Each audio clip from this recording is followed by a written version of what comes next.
Assalamualaikum anak-anak. Waalaikumsalam warahmatullahi wabarakatuh.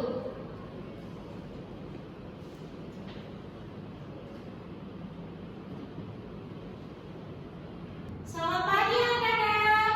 Pagi Bu. Bagaimana kabar kalian hari ini? Alhamdulillah luar biasa. Allahu Akbar. Alhamdulillahirobbilalamin. Nah, hari ini sebelum kita belajar, satu orang ketua kelas silakan memimpin doa. Melati. Oke, setelah berdoa, Ibu absen dulu ya sebelum kita mulai pembelajaran hari ini. Iya Bu.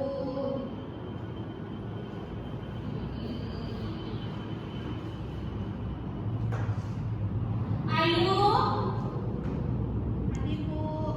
Dwi, Hadir Bu. ketua kelas siapa yang dikenalin hari ini ketua kelas? Naura Bu. Oke, baik. Nanti salam ya Kak Aura, nanti besok masuk sekolah ya. Iya Bu. Oke, baik anak-anak. Sebelum kita memulai pembelajaran kita pada hari ini, untuk menambah semangat kita dalam belajar, mari sama-sama kita menyanyikan salah satu lagu nasional Indonesia, yaitu Garuda Pancasila. 1, 2, 3.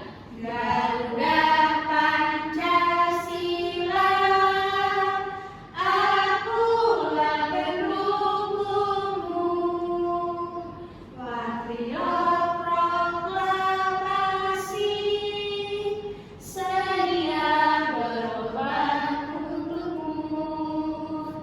Pancasila dasar negara, rakyat adil makmur sentosa, pribadi bangsaku. Ayo maju, maju, ayo maju, maju, ayo maju, maju. Baik-baik. Materi kita pada hari ini.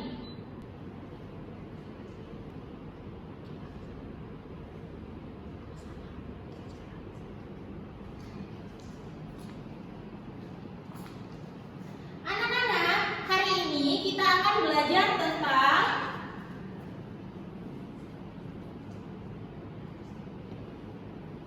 Pancasila. Nah, apa tujuan dari pembelajaran kita pada hari ini? Tujuan kita yaitu yang pertama,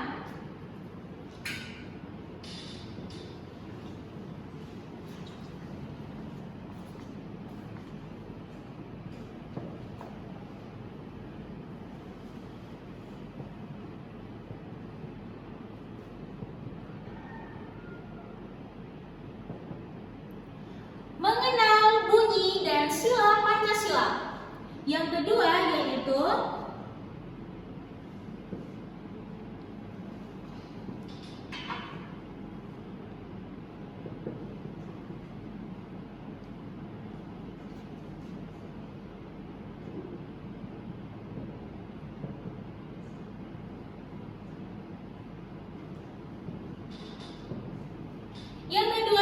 memahami makna dari sila-sila Pancasila dalam kehidupan sehari-hari.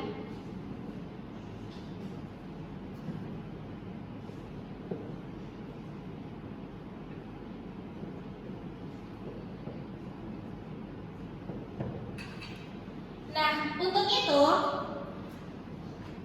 ayo kita lihat dari slide berikut ini. Siapa yang tahu ini gambar apa?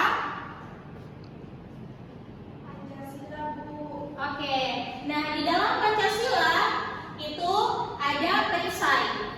Siapa yang tahu apa itu Garuda Pancasila?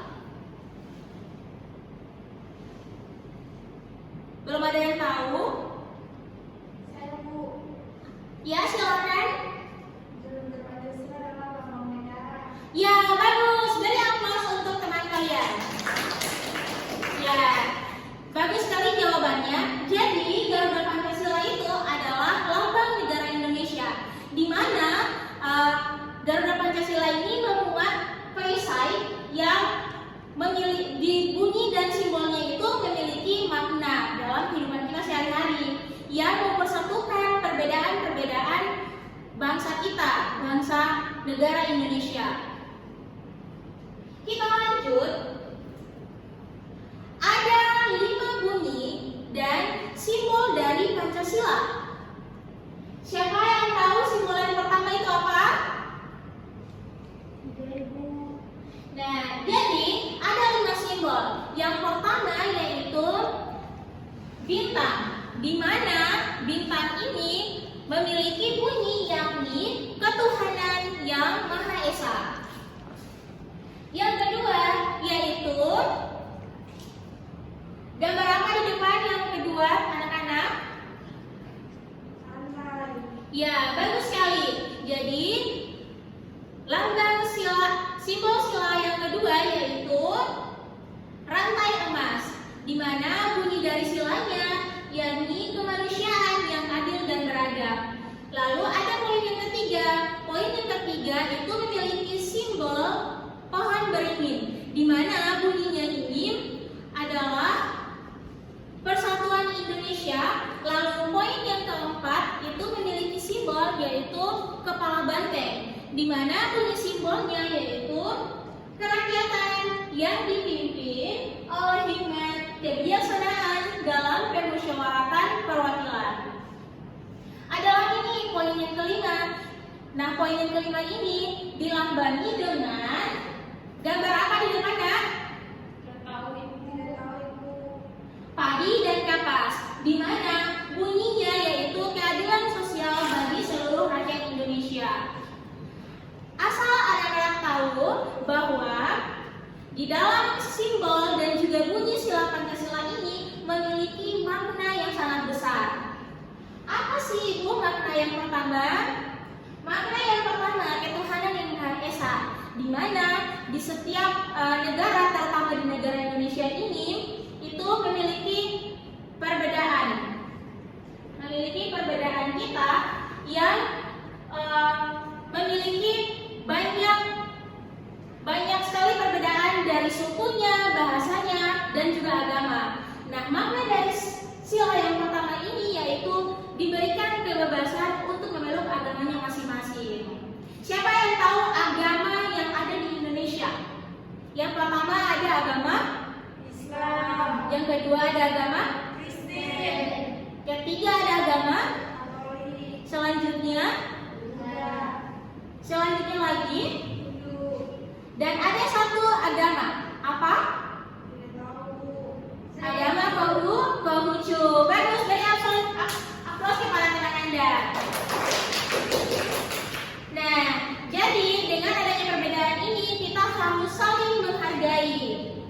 Selanjutnya yaitu kemanusiaan yang adil dan beradab, di mana makna dari bunyi sila Pancasila ini adalah kita harus saling menghargai satu sama lain walaupun memiliki banyak perbedaan. Yang selanjutnya yaitu Persatuan Indonesia. Makna dari poin Persatuan Indonesia ini yaitu kita harus selalu bersatu untuk mempertahankan bangsa kita dari penjajah. Sampai sini paham? Nah, selanjutnya ada poin keempat, di mana makna dari poin ini yaitu kita sebagai warga negara Indonesia harus saling menghargai pendapatnya masing-masing. Jadi tidak boleh nih ada satu orang yang berpendapat kita mengejek dia, tidak boleh ya anak-anak ya. Jadi kita harus saling menghargai pendapatnya, baik itu pendapatnya salah ataupun benar. Lalu selanjutnya yaitu poin yang kelima dengan bunyi keadilan sosial bagi seluruh rakyat Indonesia. Apa artinya? Artinya yaitu kita sebagai bangsa Indonesia harus saling menghargai walaupun di dalam negara ini tuh penuh dengan perbedaan, sukunya, bahasanya, rasnya, budayanya sangat berbeda. Bahkan di dalam satu daerah pun itu tidak semuanya memiliki budaya yang sama. Mereka memiliki budaya yang berbeda. Untuk itu, lambang sila dan juga bunyi sila Pancasila ini sangat bagus untuk dipahami. Kenapa? Karena mempersatukan rasa kasih sayang kita, gotong royong kita, kemanusiaan kita, walaupun kita ini berbeda-beda. Ada gambar yang ingin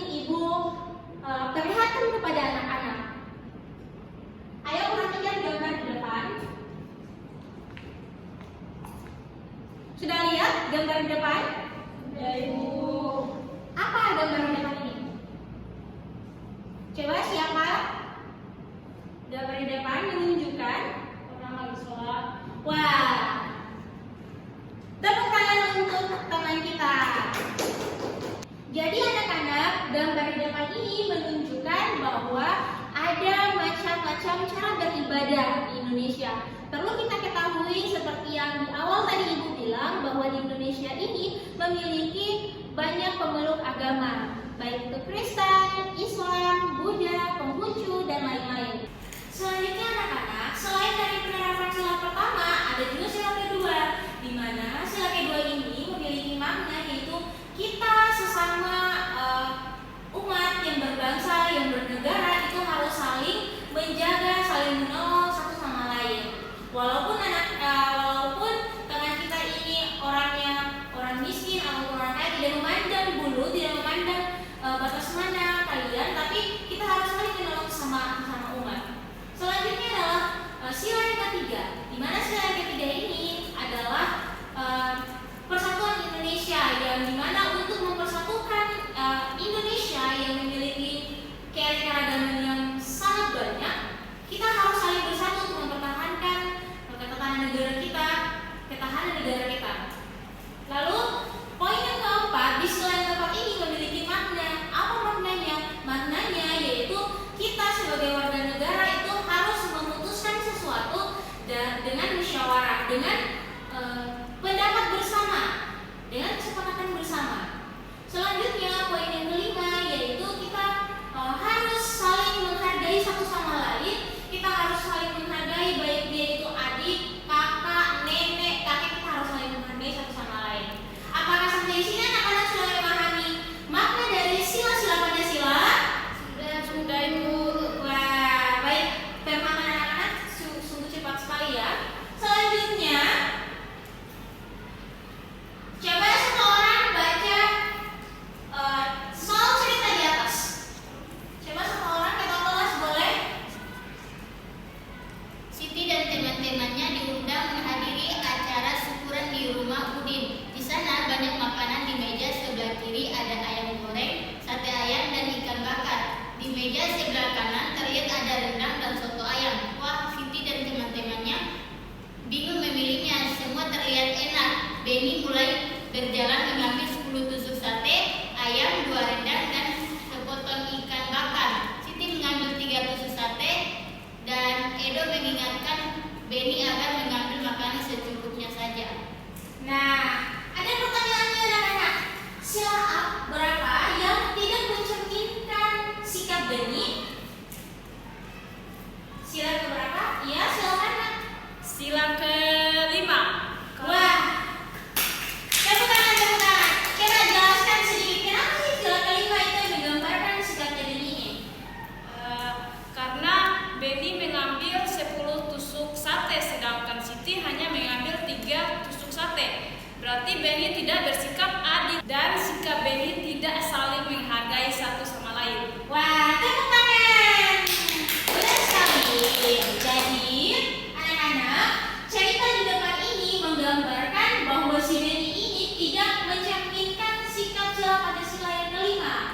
Dia ambilnya banyak, dia tidak adil, dia tidak membagi sama rata. Jadi sikap Beni ini tidak terlalu dicontohi ya anak-anak ya. Iya. Selanjutnya ada satu cerita juga. Nah, cerita ini yang pertama, dia berkata, ya ampun, kasihan anak burung ini, pasti dia terjatuh dari kamarnya. Aku harus mengambilkannya ke sarang. Burung kecil ini belum bisa mencari makan sendiri. Selamat beristirahat burung kecil itu. Nah, sikap apa yang mencerminkan cerita tersebut? Coba siapa yang bisa? Dia saling menolong nih anak-anak. Jadi ada satu orang dia tuh menolong burung. Itu mencerminkan sila keberapa? Sila kedua. Sila kedua. Iya, sila kedua. Karena kenapa? Dia saling menolong satu sama lain, baik itu hewan, baik itu sama umatnya, ketumbuhan, seperti itu. Jadi anak-anak harus saling memahami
sampai kata hingga. Jadi contoh dari bilangan caca itu dari angka 0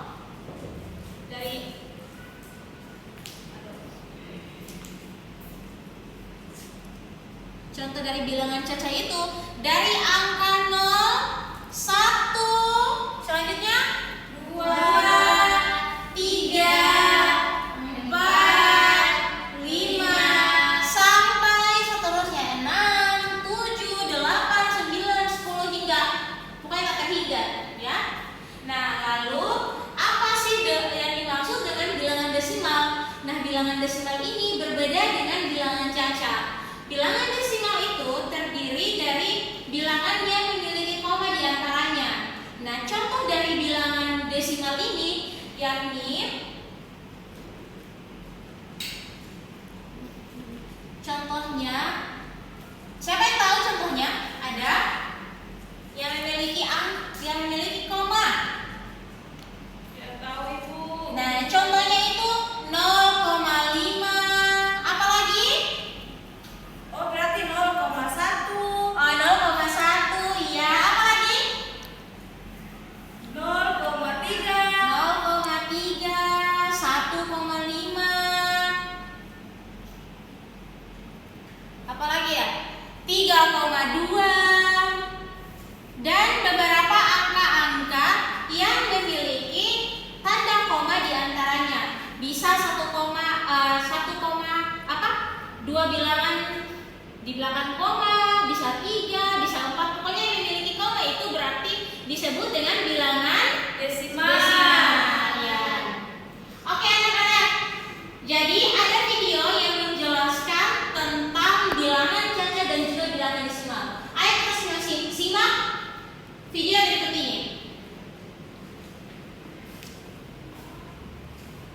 Sebelum video ini, kalian sudah menyimak materi sebelumnya ya, tentang penjumlahan, pengurangan, perkalian, dan pembagian. Nah, materi kali ini adalah tentang operasi hitung campuran bilangan caca, yaitu campuran dari keempat operasi hitung yang sudah pernah kalian pelajari. Apakah kalian sudah siap? Mari kita lanjutkan. Nah, dalam menyelesaikan operasi hitung campuran bilangan cacah, ada beberapa aturan yang harus kalian pahami dan kalian ketahui. Yang pertama, jika terdapat operasi hitung dalam tanda kurung, maka kerjakan terlebih dahulu. Yang kedua, dahulukan pengerjaan operasi perkalian atau pembagian daripada operasi penjumlahan atau pengurangan. Dan yang terakhir, jika terdapat operasi perkalian dan pembagian atau penjumlahan dan pengurangan, maka kerjakan urut dari kiri. Anak-anak sudah nonton videonya kan? Sudah Ibu. Bagaimana? Sudah bisa memahaminya? Sudah. Oke, berarti sudah bisa menyelesaikan soal yang akan diberikan. Ya, siap anak-anak? Siap. Tunggu, ibu tanya dulu sebelumnya. Contoh dari bilangan caca tadi apa? 0, 1, 2, dan Seterusnya. bagus sekali, berarti sudah bisa paham pembelajaran yang diberikan. Nah, ada contoh soal yang akan ibu berikan untuk anak-anak sekalian. Jadi, contoh soalnya yaitu bagaimana cara menyelesaikan 9 ditambah 3 dikali 6 dikurang 4. Jadi, ada cara menyelesaikan bilangan tersebut. Contoh ibu berikan ya. Cara penyelesaiannya yaitu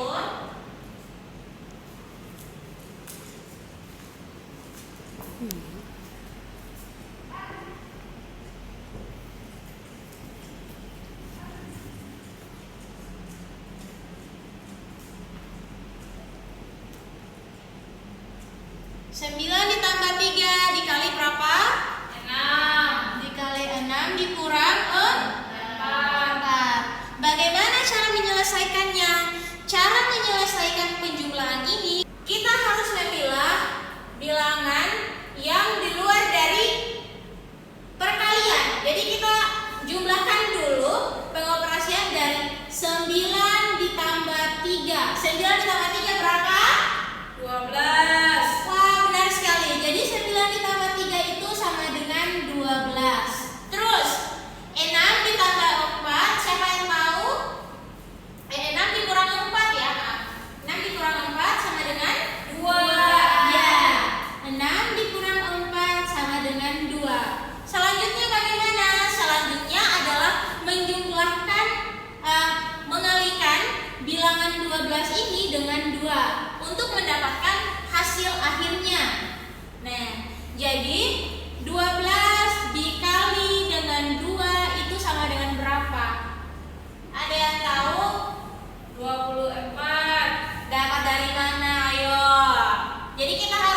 12 dikali dengan 2. Jadi kita harus mengalikan 2 ini dengan 2 yang ini.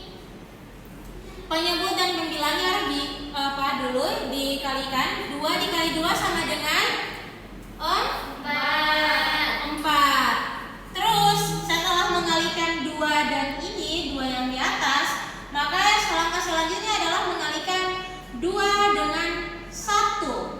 2 dikali 1 sama dengan 2. Berarti terbukti hasilnya adalah 24. Jadi 9 ditambah 3 dikali 6 dikurang 4, hasilnya sama dengan 24.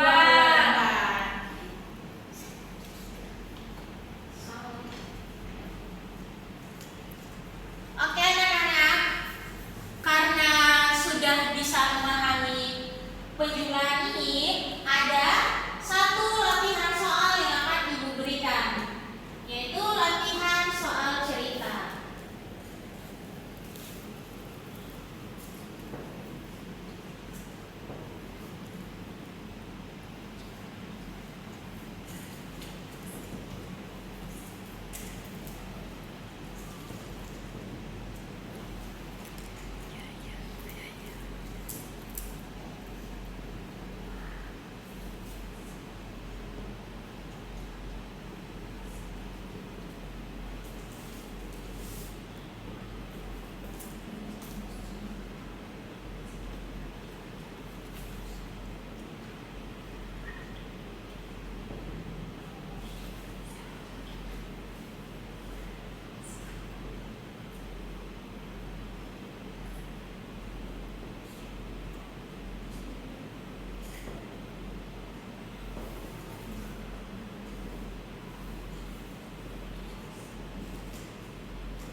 buah mangga.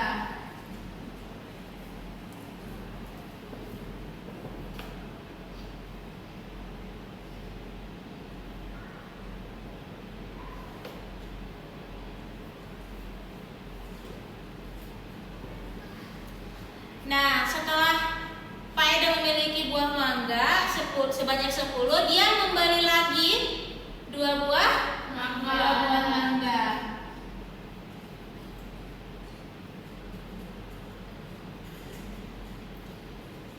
Nah, anak Pak Edo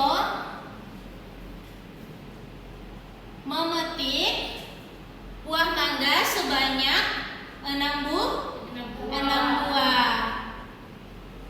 Lalu memberikan kepada temannya sebanyak 2 buah.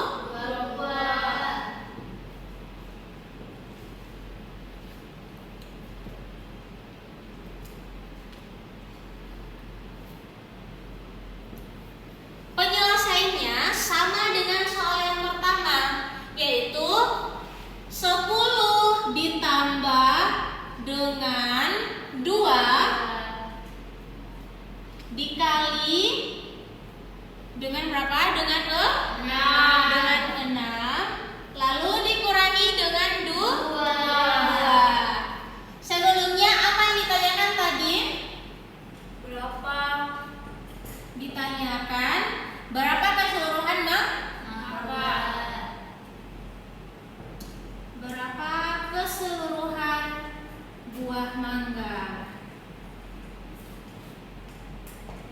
Nah, langkah yang pertama yaitu kita harus menyelesaikan 10 ditambah dengan 2. 10 ditambah dengan 2 hasilnya sama dengan 12.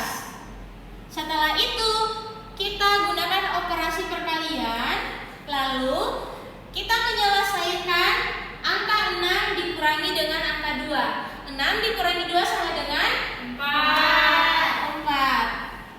Nah, 12 dikali 4. Kita harus membuktikan nih 12 dikali 4 hasilnya sama dengan berapa. Kita gunakan cara yang sama, yaitu 12 dikali dengan 4. 4 dikali 2 sama dengan 8. Setelah itu kita mengalikan 4 dikali dengan 1. 4 kali 1 berapa?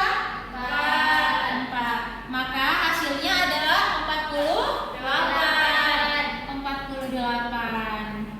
Sampai di sini anak-anak sudah paham dengan pembelajaran kita hari ini? Sudah, Ibu. Nah, jadi anak-anak perlu kita ketahui bahwa masih banyak bentuk bilangan. Ada bilangan desimal, ada bilangan caca, dan beberapa bilangan lainnya.